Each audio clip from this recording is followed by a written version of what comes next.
Right guys, so we have just been to our very first car meet, VW1, why not? Only issue I've had so far is that the spacer behind the clutch fork decided to fall out at Whittam, so it's becoming a little bit of an art. You've got to use a syncromech because you've only got part clutch assistance, so you got to put the clutch pedal down, but then the syncromech is doing the rest of the work for you. So it's a little bit hard work, but nothing I can't overcome because I do know how to use it all at least. So yeah, but apart from that, really absolutely lovely jubbly. I've put a bit more fuel in as well. I'm absolutely loving it. There we go. So we drop gear by dipping the clutch down, giving it a little bit of a rev up, and then push it into gear, and it does work. And we're going up gears, we just do it as usual. It seems to work quite alright. So the change is going to be getting him back in the garage, which is going to have to be done in one hit. I'm not joking. Apart from that, he's running absolutely superbly. A little bit of tinkering on the carbon timing, I think, because I'm certain there's a bit more to get out of him yet. But to be fair, I haven't really been going for it. I've just been taking it nice and steady, as you do on the first few runs. So, but absolutely chuffed to bits. Absolutely loving it.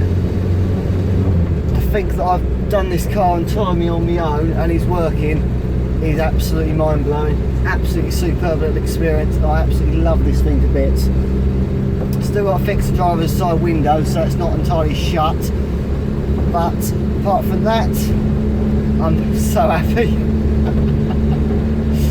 It's something else to it's something to buy an old car and just drive it, but to have got something in July last year that arrived on a trailer, the engine wasn't complete, the brakes didn't even exist, and the electrics were completely untested, never seen working.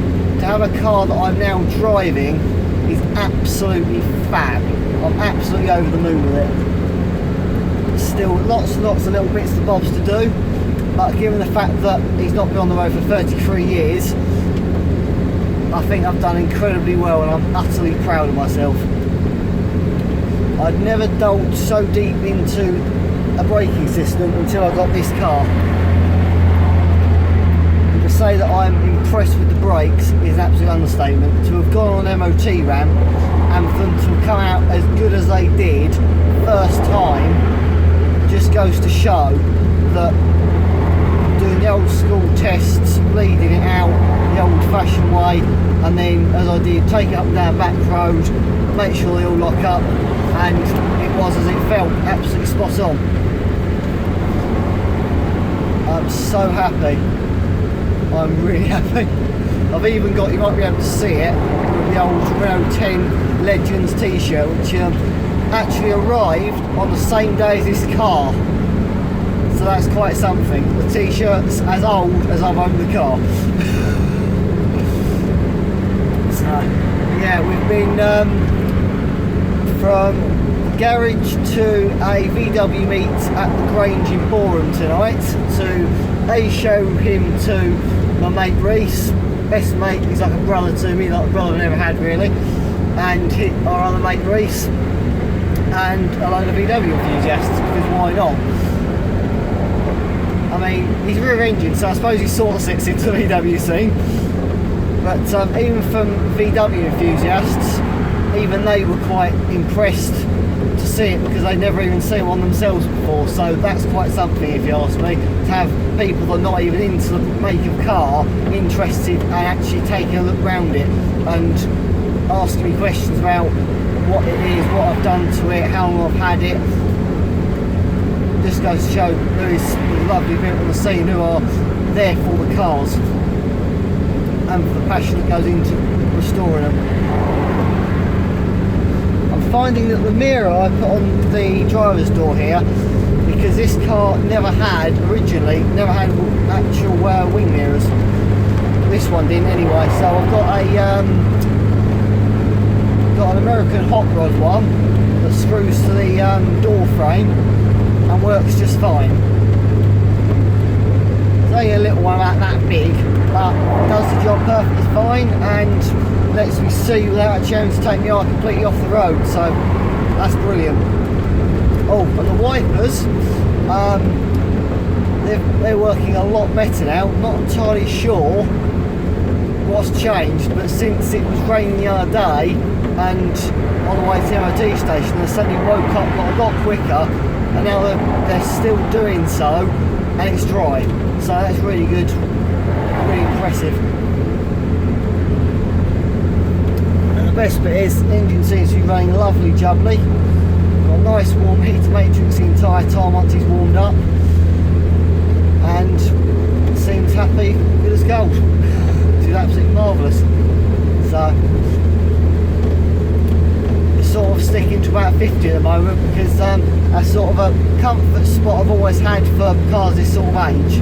It's a nice comfort spot. It's not dangerous to be on a 70 mile an hour A road in the left hand lane doing 50, so it's not far off what trucks and stuff do. So sort of quite often you get people doing towing caravans and trailers only doing 50, so it's quite a nice comfort speed to be at while you just sort of break it in and get used to it. Because obviously, even though I'm used to driving old cars, it's a new car to me, so it's a new experience. I remember when I first got in this car and I first drove it, and it was almost like being pushed up the backside by a bull or a horse or something. It's so bizarre having the power coming from the back end. I'm so used to having all the power at the front and it dragging me along. So it's quite a strange experience, but now I'm getting used to it, enjoying it a lot more and loving every second of it.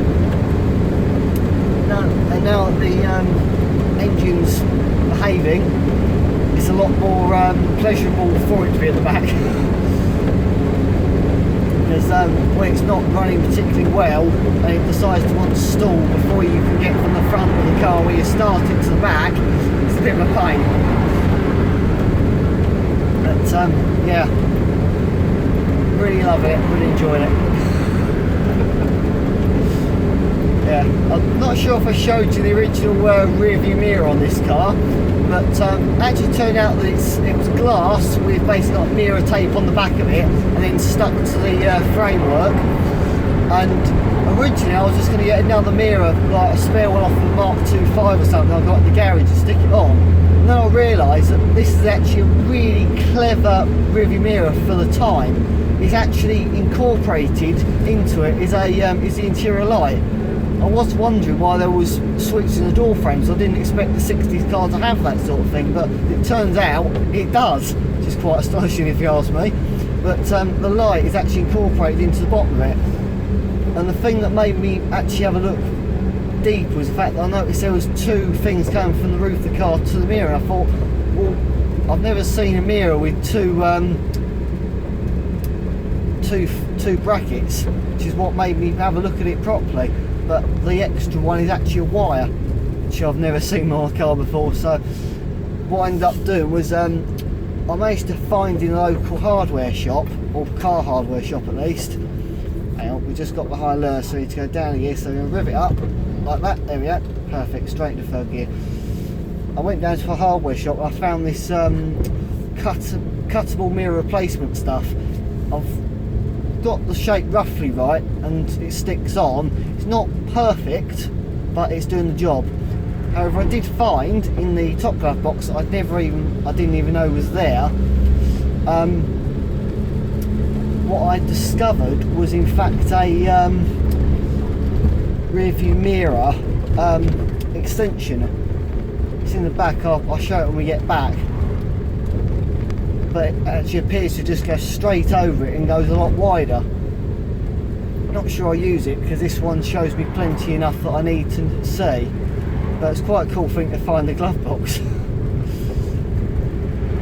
So yeah, absolutely marvellous this thing.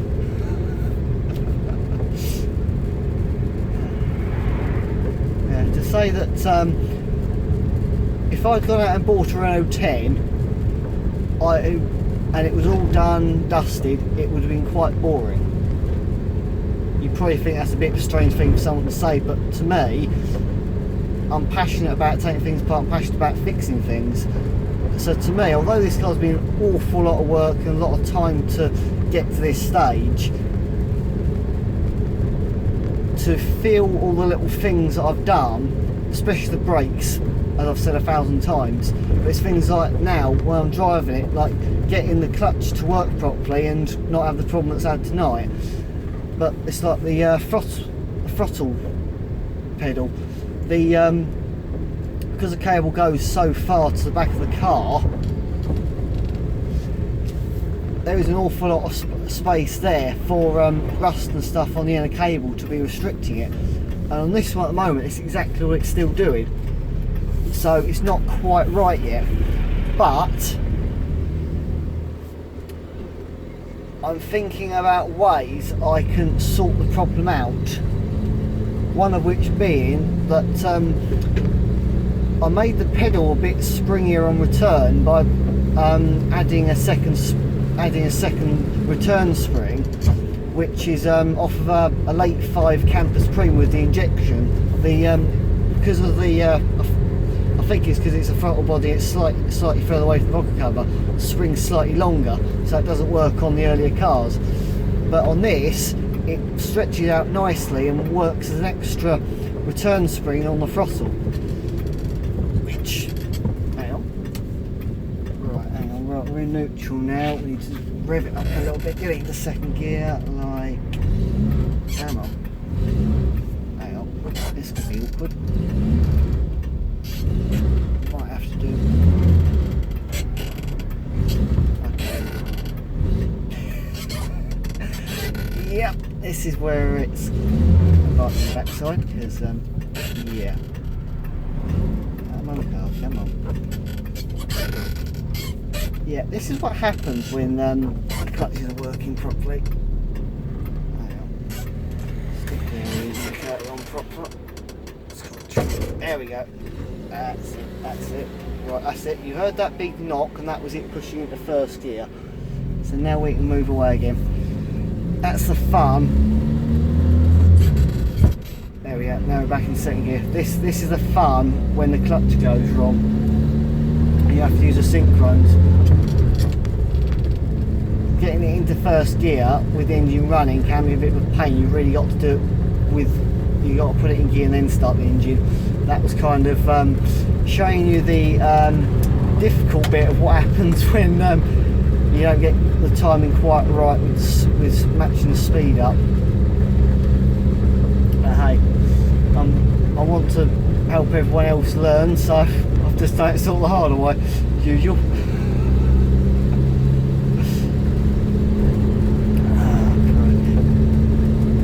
Yeah, going back to the throttle cable, because of the length of the cable, there's so much space there for it to get caught on. That's exactly what it's still doing despite the amount of lubrication.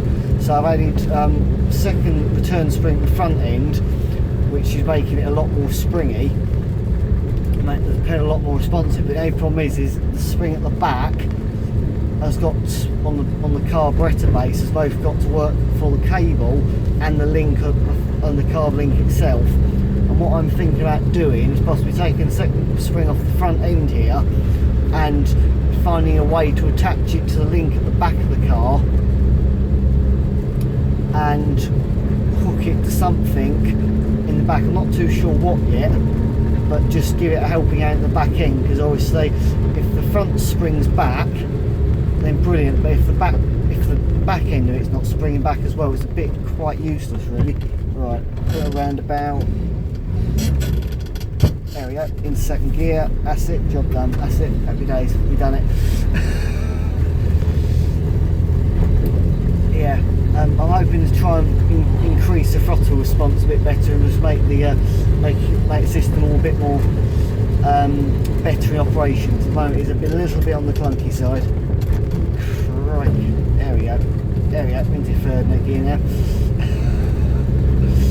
As we know, I do like to make life a little bit more interesting. And issues like this on older cars do definitely make life a little bit more fun to me. To everyone else I think it's probably just a bit of a pain. But, always this experience, that's what I love about it.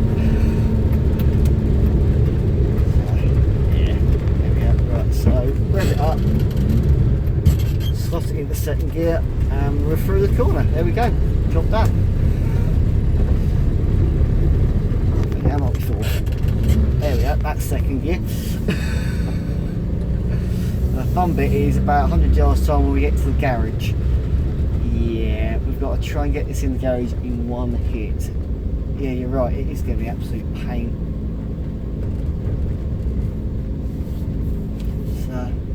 Right, okay, I'm going to turn you off for now because I've got to do a little bit of mumbo jumboing around now. But hopefully I'll do a bit more driving videos so you can sort of get the feel as to what the car's like. And I was showing you earlier, that is the Renault 10 t-shirt. Now I'll try to show a bit better. That's, as I said, got this same day as the car arrived, actually roughly this spot on the road, actually thinking about it. So yeah, lovely. Right, I'll hope you enjoyed the drive home, and hopefully I'll see you in another video very soon. Well, you'll see me in another video. Let's get it right around, shall we?